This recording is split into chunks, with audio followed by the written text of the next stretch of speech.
ನಮಸ್ತೆ ಫ್ರೆಂಡ್ಸ್, ಸವಿ ಪಾಕಶಾಲೆ ಚಾನೆಲ್ಗೆ ತಮಗೆಲ್ಲರಿಗೂ ಸ್ವಾಗತ. ನಾನಿವತ್ತು ಮಳೆಗಾಲದಲ್ಲಿ ವಿಶೇಷವಾಗಿ ಸಿಗುವಂತಹ ಚಕ್ಕಟೆ ಸೊಪ್ಪಿನ ಪಲ್ಯನ ಮಾಡಿ ತೋರಿಸ್ತಾ ಇದ್ದೀನಿ.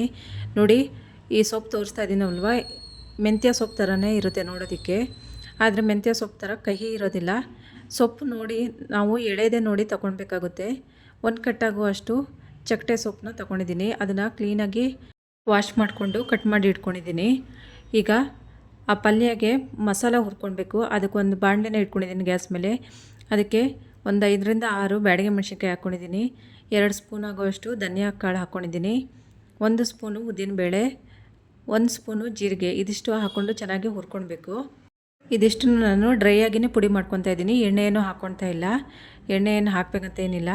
ಈಗ ಒಂದು ಸ್ವಲ್ಪ ಕರಿಬೇವಿನ ಸೊಪ್ಪು ಹಾಕ್ಕೊಳ್ತಾ ಇದ್ದೀನಿ. ಸ್ವಲ್ಪನೇ ಹುಣಸೆಹಣ್ಣು ಹಾಕ್ಕೊಳ್ತಾ ಇದ್ದೀನಿ. ಬೆಳ್ಳುಳ್ಳಿ ಅಸಲು ಒಂದು 5ರಿಂದ 6 ಹಾಕ್ಕೊಂಡು ಚೆನ್ನಾಗಿ ಇದನ್ನು ಹುರ್ಕೊಳ್ಬೇಕು. ಇದು ತಣ್ಣಗಾದ್ರ ಮೇಲೆ ಪುಡಿ ಮಾಡ್ಕೊಳ್ಳೋಣ. ಇವಾಗ ಅದೇ ಬಾಣಲಿಗೆ ನಾನು 1-2 ಟೇಬಲ್ ಸ್ಪೂನ್ ಆಗುವಷ್ಟು ಎಣ್ಣೆ ಹಾಕ್ಕೊಂಡಿದ್ದೀನಿ.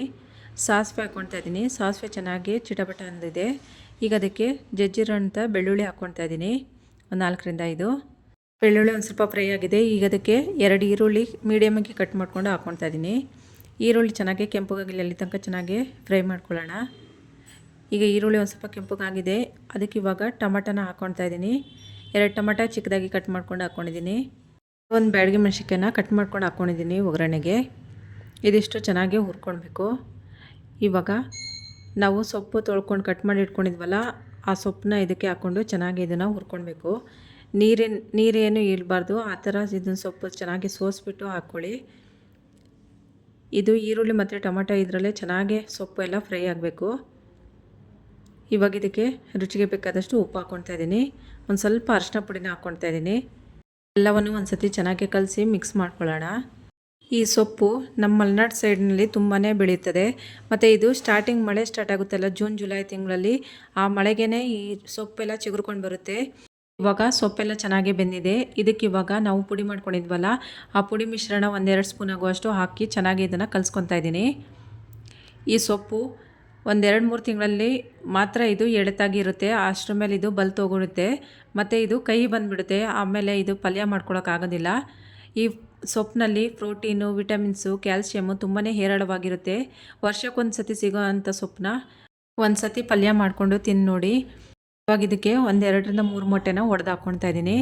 ಮೊಟ್ಟೆ ತಿನ್ನೋರಾದರೆ ಮೊಟ್ಟೆ ಹಾಕ್ಕೊಳ್ಬೋದು. ಇಲ್ಲ ಅಂತ ಹೇಳಿದರೆ ಇದಕ್ಕೆ ಇದ್ರ ಜೊತೆಯಲ್ಲಿ ಹಲಸಿನ ಬೀಜನ ಬೇಯಿಸ್ಬಿಟ್ಟು ಹಾಕ್ಕೊಂಡ್ರೂ ಚೆನ್ನಾಗಿರುತ್ತೆ.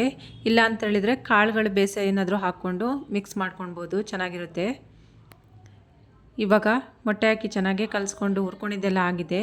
ಇದಕ್ಕೆ ಇವಾಗ ನಾನು ಹೆಸರು ಕಾಳನ್ನ ಬೇಯಿಸಿ ಇಟ್ಕೊಂಡಿದ್ದೆ.